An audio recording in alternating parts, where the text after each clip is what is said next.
again, Sayon Johnson, Cigar Conversations, and I'm here with John Dilworth. Listen, thank you for having us into your home. It's a pleasure to have you.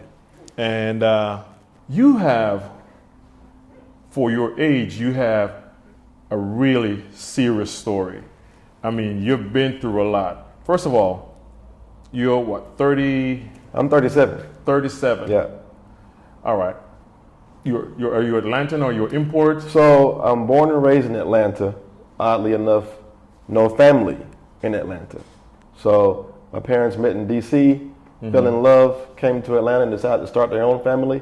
And now they've since moved down to Macon. And so I'm just left here alone, man. But I'm an Atlanta native. So just came drop you off, great baby. And they dropped me off, man, and they got out of here. Yep. All right. So growing up in Atlanta, this is where we're going to get into the real, I mean, it started at an early age. What part of Atlanta were you? Because, you took me on a tour, so let me know what's going on. So I was born in what was then the city of East Point at South Fulton Hospital, which is on Cleveland Avenue. Now they've, redrawn the lines and it's within the city limits. So I was born down there, and my parents raised my sister and I in both the East Point, College Park area, as well as Clayton County. And one of the spots that I saw when we went, when you gave me a tour, was you said, "Oh, we're going to the mall," and I went and I'm like, "It's not no mall. It's not a mall." Yeah.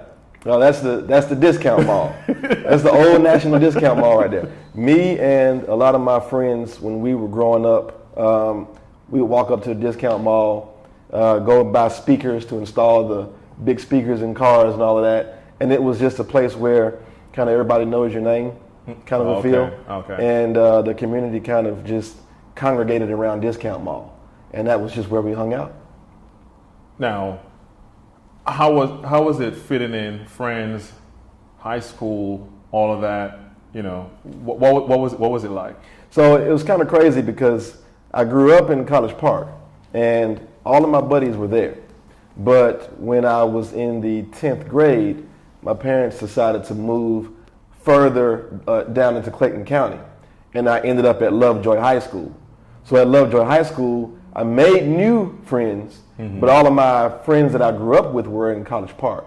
So every time I got the chance, I'd be, in my pop's truck, and I'd be driving back over to College Park to hang out with my guys. You basically had two circles. Yeah, I exactly. got my home friends, my school friends. Now, you went through, I'm going to fast forward because you went to Lovejoy High School and graduated, and you just went down the road, but you didn't go down the road to college. Tell me about that. Well, it's crazy because I went to Lovejoy High School and I graduated, and I was kind of I'd say I was a smart kid, but I was a little bit into the stupid stuff as well. And so when I graduated from Lovejoy, I went to Clayton State University, which is not far, but in less than a year's time, I ended up from Lovejoy High School going to Lovejoy Jail. And so the jail is literally on the same street as the high school. Right. And less than a year later, that's where I found myself. All right. How long were you there for? About? Okay, so see, it was interesting. So when I was told by this judge that I was going to jail, I was originally sentenced to 10 months. And so the 10 months kind of was, it caught me off guard because I'm thinking I'm just going and, the probation officer. 2 weeks, maybe a month, probation? No, I didn't think I was going to jail at all, actually. Because the probation officer told me, "Oh yeah, you just go in there and you pay a small fine and you'll be on your way." And the judge said, "What do you recommend?" Said this to the probation officer. "What do you recommend?" The probation officer runs through this long legal jargon of verbiage that I didn't understand. And the judge looks at me and says, "You know what that means?" I said, "No, I don't."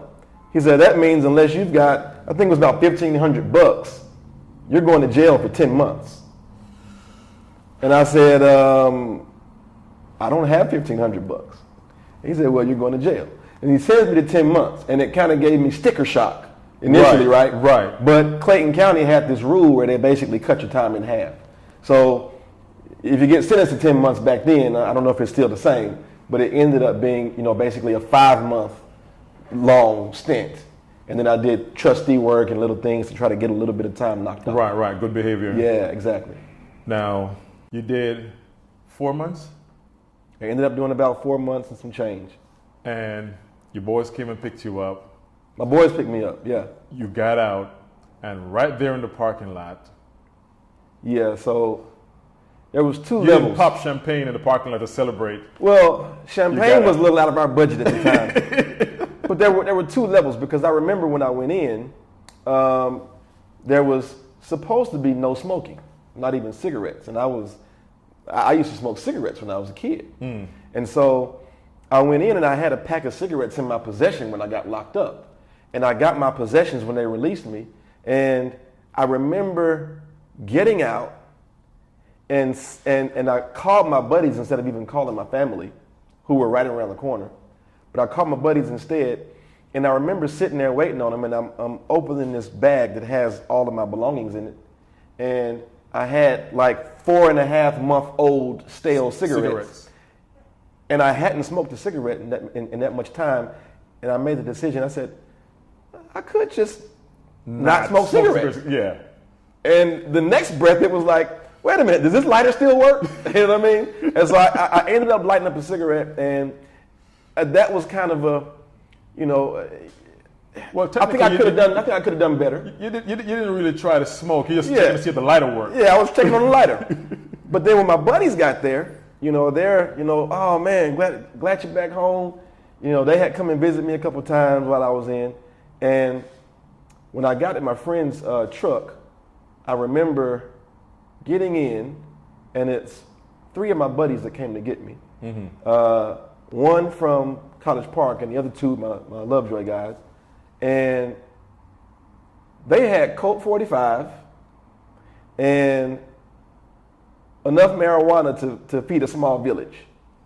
And right there in the jail parking lot, before we even exited the property, we sat there in the jail parking lot with Lovejoy jail right there. I don't know if they had surveillance. I'm pretty sure they did. So you haven't even left the property. I hadn't even left the property.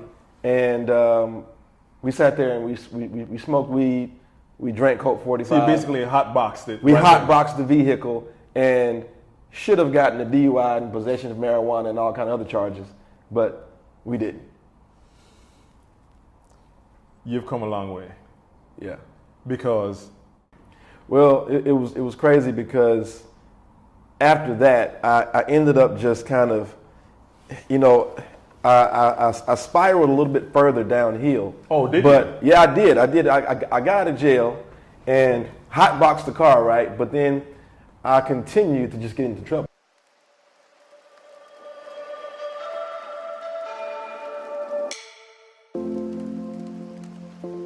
Clayton State College had kicked me out. When I went overseas, this was in the middle of the Operation Iraqi Freedom. It's the war. We bought this home that was silent scene. Yeah, it was. We were in Jamaica actually, sending the documents through the fax machine and everything in Jamaica. I had my first cigar when I was in Doha, Qatar.